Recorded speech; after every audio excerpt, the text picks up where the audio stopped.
My name is John Parker Hammond. I was born on March 14th, 1928. What follows is a record of certain events in which I took part between the years 1980 and 1997 on an island I will call Site B. Site B was not to be a theme park, but a research station. This was where we did the real work.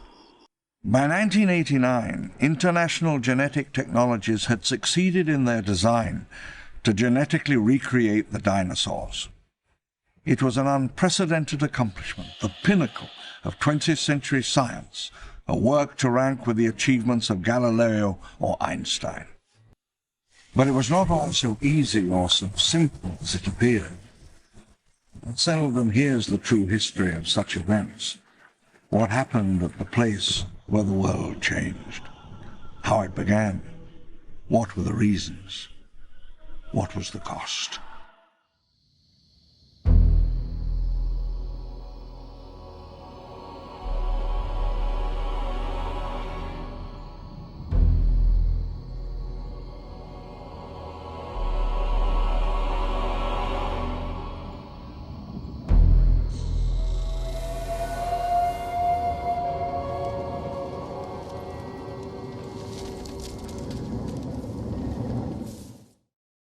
Brachiosaur, oldest of our recreations by 50 million years, the only true Jurassic native. In May the rains came. The smell of the jungle was everywhere. The technology, the real trick of it, is still in there, in a darkened room in an empty building with a dirty floor. It waits. The flashpoint, the origin of Jurassic Park. A forest this wild, this unknown, has not been seen by any human since the great hunters of the early Pliocene. Velociraptor, a small theropod native to China and Mongolia. Pack hunter, quite vicious and quite intelligent. An idea brought me awake one morning in New York. I almost didn't write it down. What if a mosquito sucked the blood of a dinosaur 100 million years ago? The insect is then covered in tree sap, which, over the millennia, becomes amber. The insect is preserved perfectly. But you see, and here's the clever part, wouldn't the dinosaur blood be preserved as well?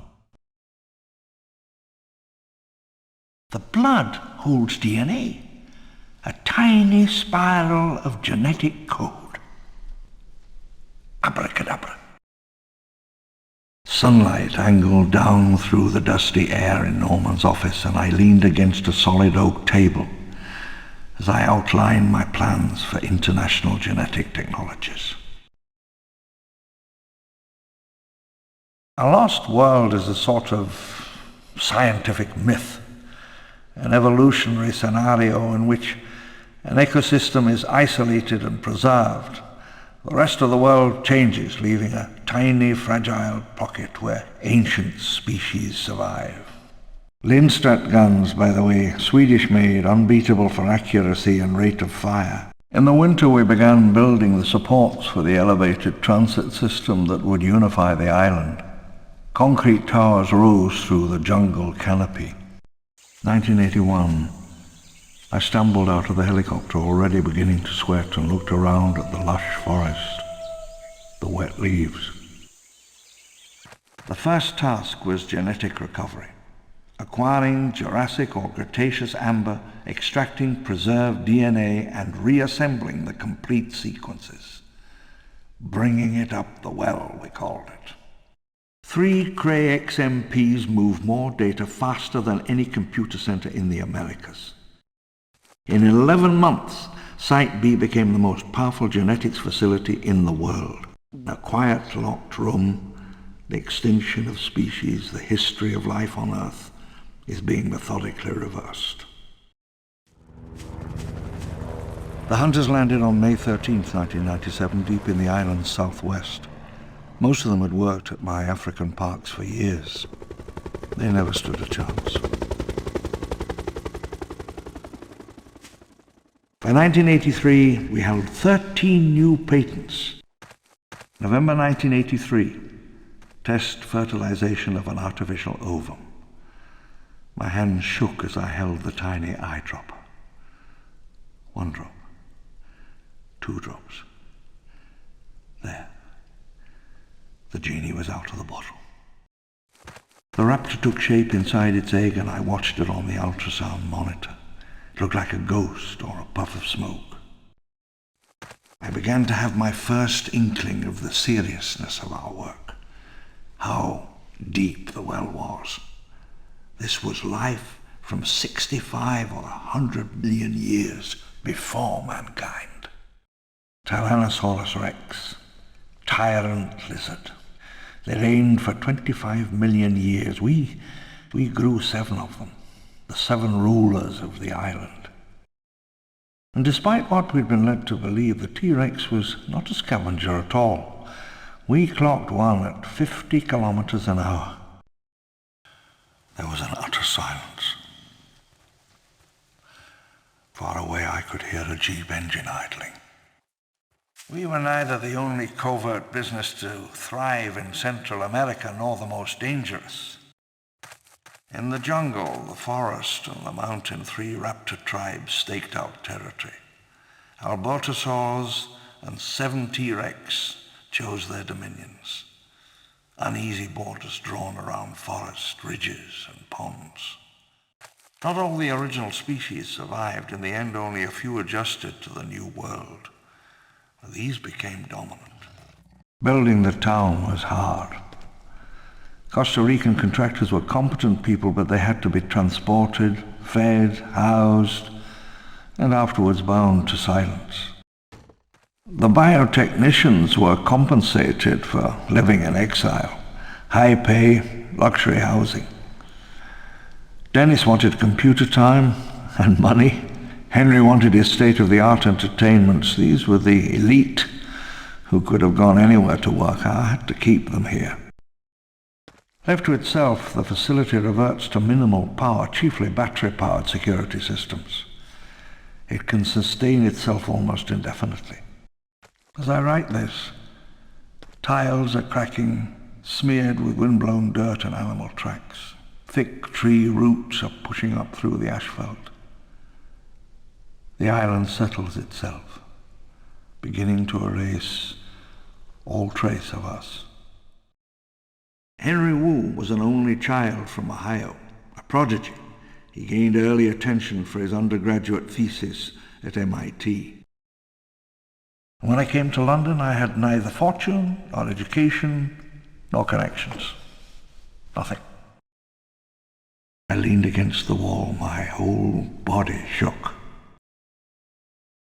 A few weeks after we landed, we went to the summit to put up a crude satellite link.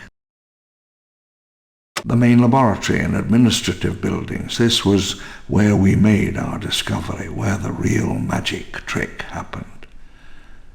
When they come to dig up our secrets, they'll come here. The pylons ran for kilometers, one every 100 meters or so. I built them to last. Running east from the plant, they climbed the valley before descending south into the plains. I dropped the mug, it shattered. I let it lie there. We would be leaving soon. Some of my personal papers had been transferred to diskette. She would not answer me at first. I asked her again. A diary. This is really old. 1951. Lord Darley's charity luncheon, a society event, £200 a ticket, a bit of a step up for me socially. I was seated with this very pleasant young woman. I would gaze at her at dinner parties in moments when she was distracted. there on her upper lip, the way she exhaled the smoke from her cigarette. I stammered it. I was not certain what I should say. She laughed, though, and seemed charmed. She asked me to call again tomorrow. At 2 a.m. I called once again. She had still not come home, nor did they know where she was. I didn't leave my name. She would not answer me at first. I asked her again. Partygoers glanced curiously in my direction. Candlelight blurred my vision. I'll never forget this, and I will never forgive. I swear it. This is the last time. And we sailed off the town, save for a few crucial gates, southward to the lowlands, eastward to the power plant and laboratory. Hunting dinosaurs is quite a tricky business. I recommend helicopters, if you've got them. I first met Harold Greenwood in 1992. He was an American, introduced to me as a former Green Beret. He asked a number of questions about the disposition of the InGen technology. Harry claimed to be a friend of my former son-in-law. I liked him. He was confident and dashing. The main harbour for Site B. The smells of salt water and gasoline. The Emily was a tug for bringing in the bigger freighters.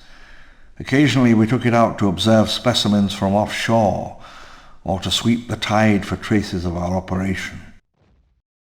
It was scuttled in 1989 as a quarantine measure soon after I gave the government my testimony. The main laboratory and administrative buildings, this was where we made our discovery, where the real magic trick happened. When they come to dig up our secrets, they'll come here. Site B was fully centralized and computer-controlled, the same design that became the Achilles heel of Jurassic Park. Diagnostics, communications, security, all ran through the computer. Accordingly, computer security was paramount, the tightest on the island. It was strange to move from the field, the hot sun, dirt on one's trouser cuffs, into the cool, sterile darkness of the lab. The centrifuge whirred night and day, the slow alchemy of genetic replication. The raptor preened itself, utterly confident of its right to be there, absolutely no consciousness that it was not the sovereign ruler of this earth. I still believe Nedry left himself a back door, something about the hobbits or God knows what. It was in the last days of genetic recovery, and at this point nothing was certain. Was the DNA there? Could we bring it back? Up the well? It was 3 a.m. The room was strewn with soda cans, and for the 100th time we ran the extraction sequence.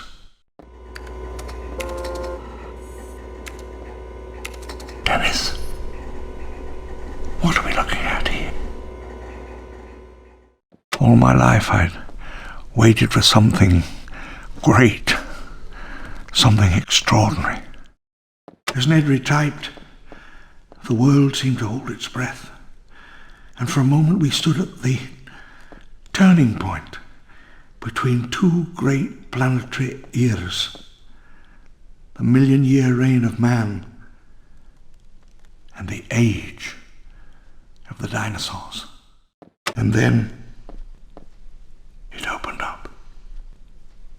The code read true. The barrier of time for an instant opened. Nedry and I stared into the monitor. Straight back through 65,000 centuries. When I was little, I dreamed of a time when the entire world was covered by an ancient forest, Great hunters stalked in the cool darkness among silent, huge columnar trees, oaks and sequoias. October 1996, the InGen Corporation is taken out of my hands by a vote of the board of directors. My nephew dispatches his team. I'm sure you've heard the rest of the story on the television news or in the tabloids. In 1989, the park was nearly complete. Our investors demanded on-site approval, and I, idiotically as it now turned out, believed we were ready. The debacle of August 27th, 1989 is now quite well known, and the legal consequences were, as you may well imagine, rather extensive. On October the 3rd, 1989, I sat on a wooden bench in the waiting room in Washington, D.C. A government panel put me on the stand.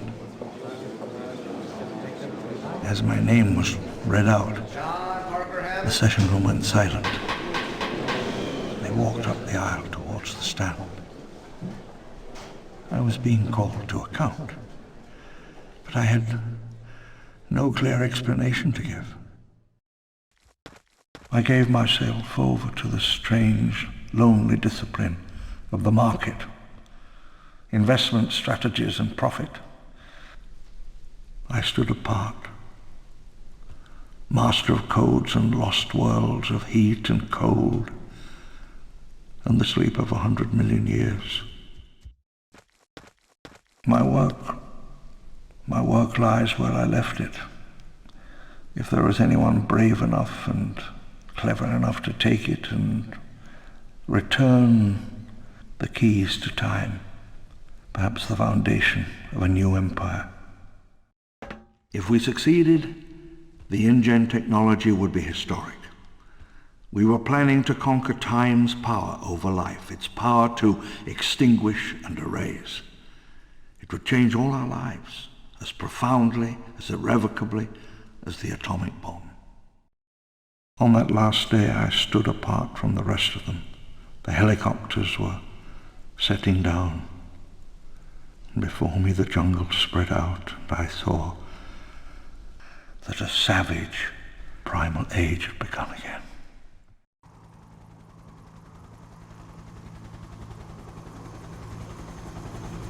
Come on, son.